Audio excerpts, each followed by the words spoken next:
Ah ah ah Non, je rigole. Elle est excellente, cette eau martienne.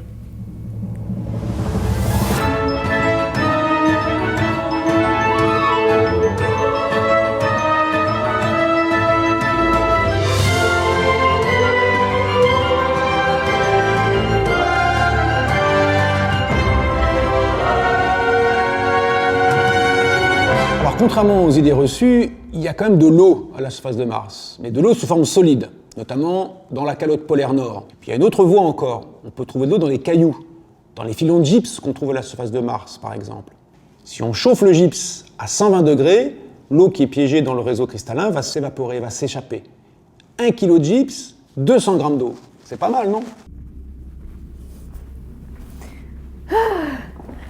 Bon, l'eau, c'est primordial sur Mars, et pas seulement pour boire, hein, si vous voyez ce que je veux dire.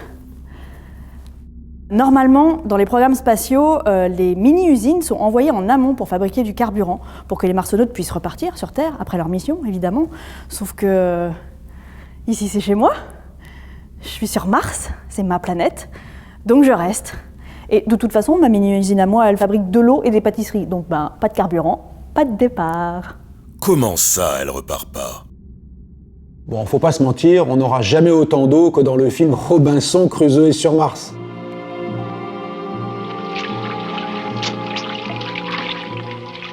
C'est un vieux nanar des années 60 dans lequel le héros se baigne carrément dans une rivière qui coule à la surface de Mars. En fait, dans le film, il se baigne dans les fameux canaux martiens dont nous a parlé Sylvain à l'épisode 2. Il y en a carrément des litres et des litres d'eau là. C'est vraiment, il fait sa baignoire sur Mars. C'est vraiment incroyable et un peu délirant pour te dire.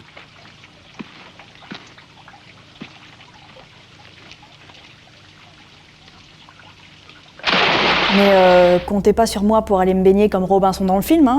Je suis pudique, moi. En revanche, le petit singe astronaute, il est trop mignon.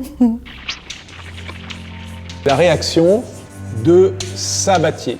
Cette réaction est très intéressante parce que quand vous êtes sur Mars, vous avez du gaz carbonique, vous amenez un peu de dihydrogène et vous produisez du méthane qui vous servira comme carburant pour le retour.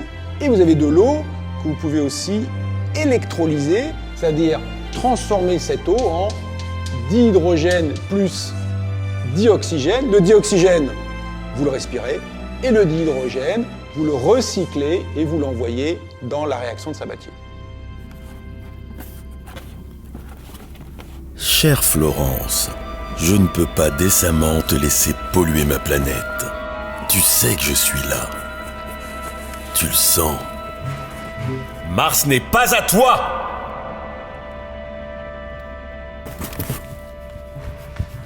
J'ai trouvé les patates. Alors dans Seul sur Mars, il fait pousser des patates dans du sol martien. Par contre, il les mélange avec son caca. Pas trop envie de faire ça, moi. Mais il va bien falloir que je mange. Donc, il va falloir planter. Mais elle va pas se remettre à creuser des trous dans ma planète! Bon, la solution des patates, ça marche pas vraiment. Parce que la surface de la planète est recouverte par un milieu qu'on appelle régolithe, qui est un mélange, disons, de sable et de poussière. Et donc, même en mélangeant le régolithe martien avec son caca, il y a très peu de chances qu'il puisse réussir à faire un sol de culture. Salut Florence, comment tu vas ? Bon, ça me fait super plaisir de pouvoir t'envoyer ce message. On m'a dit que tu avais un problème. Écoute, on a peut-être une solution pour t'aider, nous. On travaille sur un projet qui s'appelle le projet Mélissa, de l'Agence spatiale européenne. C'est un projet qui permet de recycler les déchets d'un équipage pour avoir de quoi faire pousser des plantes et des microalgues. On utilise pour ça des microbes qui dégradent tous ces déchets-là. Ensuite, les plantes et les algues utilisent ces éléments pour capter le dioxyde de carbone, produire de l'oxygène, produire de l'eau, produire de la nourriture et ainsi pouvoir maintenir en vie des astronautes pendant longtemps. Alors, le projet Mélissa n'est encore pas prêt pour être envoyé tel quel dans l'espace. Par contre, on y travaille dur tous les jours pour que tu puisses manger autant de salades que tu veux.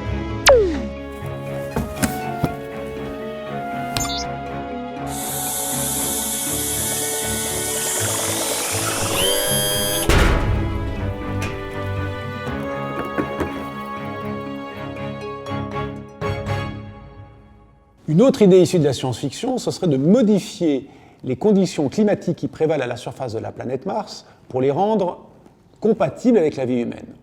C'est ce qu'on appelle la terraformation de Mars. C'est le sujet du film Planète Rouge.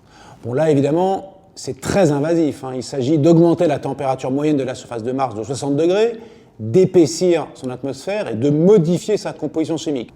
Autant dire, c'est pas la peine d'essayer. Florence!